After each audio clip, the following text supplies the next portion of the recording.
नमस्कार बच्चों, हमारे चैनल में आपका स्वागत है। आज हम हिंदी की सुंदर कविता पर्वत प्रदेश में पावस का सरल और आसान हिंदी में अध्ययन करेंगे। इस वीडियो में हम कविता का भावार्थ, कठिन शब्द तथा प्रत्येक पद्यांश की सरल व्याख्या समझेंगे। तो वीडियो को अंत तक जरूर देखिए। चलिए शुरू करते हैं। पावस ऋतु थी पर्वत प्रदेश, पल पल परिवर्तित प्रकृति वेश। इस पद्यांश में कवि पर्वतीय क्षेत्र में वर्षा ऋतु का सुंदर वर्णन करते हैं। कवि कहते हैं कि पर्वत प्रदेश में वर्षा का मौसम है और प्रकृति हर पल अपना रूप बदल रही है।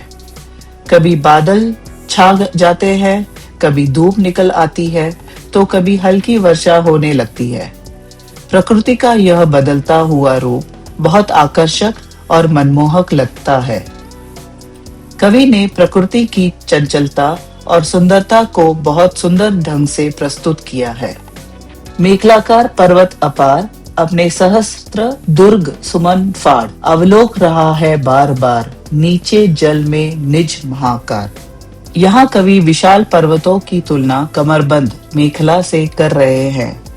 पर्वत इतने बड़े हैं कि वे अपनी विशाल छवि को नीचे फैले जल में बार बार निहारते हुए प्रतीत होते हैं।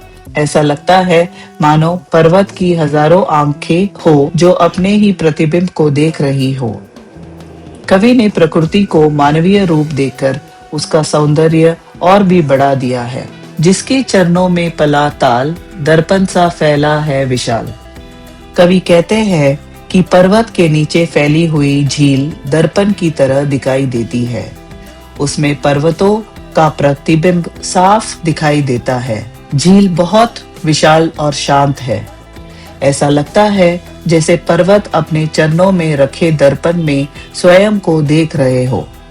यह दृश्य अत्यंत सुंदर और मन को शांति देने वाला है। गिरी का गौरव गाकर झरझर, मद में नस नस उत्तेजित कर, मोती की लड़ियों से सुंदर, झरते हैं झाग भरे निर्झर। इस पद्यांश में कवि झरनों का वर्णन करते हैं। झरने पर्वत की महानता का गुणगान करते हुए झरझर बह रहे हैं। उनमें इतनी शक्ति और उत्साह है कि वे सबको आनंद से भर देते हैं। झरनों का सफेद झाग मोतियों की लड़ियों जैसा सुंदर दिखाई देता है। कवि ने झरनों की सुंदरता और गति का बहुत सुंदर चित्र प्रस्तुत किया है। गिरिवर के उर से उठ उठकर, उच्च आकांक्षाओं से तरुवर, है जाग रहे नीरव नभ पर, अनिमेष अटल कुछ चिंता पर। यहाँ कवि वृक्षों का वर्णन करते हैं। पर्वत के हृदय से ऊंचे ऊंचे पेड़ ऐसे उठे हुए हैं मानो वे आकाश को छूना चाहते हो। वे शांत आकाश की ओर बिना पलक झपकाए देख रहे हैं। ऐसा लगता है कि वे किसी गहरी सोच में डूबे हुए हैं।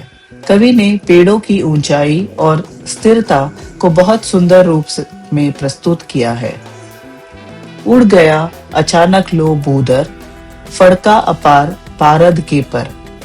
कवि कहते हैं कि अचानक बादल इतनी तेजी से चलने लगे हैं कि ऐसा लगता मानो पूरा पर्वत उड़ गया हो। बादलों की चमक और गति पारद यानी पारे में चमकते पंखों जैसे लगती है। यहाँ कवि ने बादलों की गति और चमक का अत्यंत प्रभावशाली चित्र खींचा है।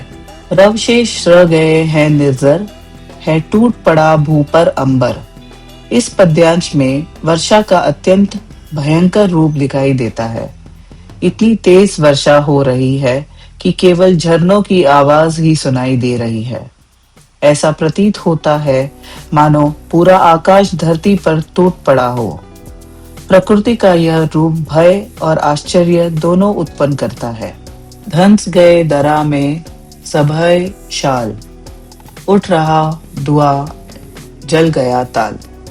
कवि कहते हैं कि तेज वर्षा और बादलों के कारण शाल वृक्ष भयभीत होकर धरती में धंसते हुए प्रतीत होते हैं। झील से धुंध उठी दिखाई देती है, जिससे ऐसा लगता है मानो तालाब जल गया हो। कवि ने प्रकृति के अद्भुत और रहस्यमय दृश्य को बहुत प्रभावशाली तरीके से प्रस्तुत किया है। यो जलदयान में विचर विचर था इंद्र खेलता इंद्रजाल। अंत में कवि कहते हैं कि बादल रूपी वाहन में घूमते हुए ऐसा लगता है मानो देवताओं के राजा इंद्र अपना जादू दिखा रहे हो। वर्षा, बादल, बिजली और प्रकृति के बदलते रूप किसी जादुई दृश्य जैसे प्रतीत होते हैं। कवि ने वर्षा ऋतु की सुंदरता और रहस्य को अत्यंत सुंदर रूप में चित्रित किया है। कवि सुमित्रानंदन पंत ने इस कविता में पर्वतीय प्रदेश में वर्षा ऋतु के सुंदर और मनोहारी दृश्य का चित्रण किया है। वर्षा के समय प्रकृति हर पल अपना रूप बदलती रहती है। विशाल पर्वत नीचे फैले जल में अपना प्रतिबिंब देखते हुए प्रतीत होते हैं। पर्वतों के नीचे फैली झील दर्पण जैसी दिखाई देती है। झरने जर-जर बहते हुए पर्वत की महानता का गुणगान करते हुए और उनका सफेद जाग मोतियों की लड़ियों जैसा सुंदर लगता है। ऊंचे ऊंचे वृक्ष मानो आकाश को छूने की इच्छा रखते हो और शांत आकाश की ओर एकटक निरहार रहे हो। अचानक बादलों की तेज गति और वर्षा का दृश्य ऐसा लगता है मानो पूरा आकाश धरती पर उतर आया हो। चारों ओर धुंध, वर्षा और बादलों का अद्भुत वातावरण बन जाता है। अंत में कवि को ऐसा प्रतीत होता है कि देवताओं के राजा इंद्र बादलों के रथ पर बैठकर अपना जादू दिखा रहे हो। इस प्रकार कविता में वर्षा ऋतु के प्राकृतिक सौंदर्य, रहस्य और अद्भुत दृश्यों का अत्यंत सुंदर वर्णन किया गया है।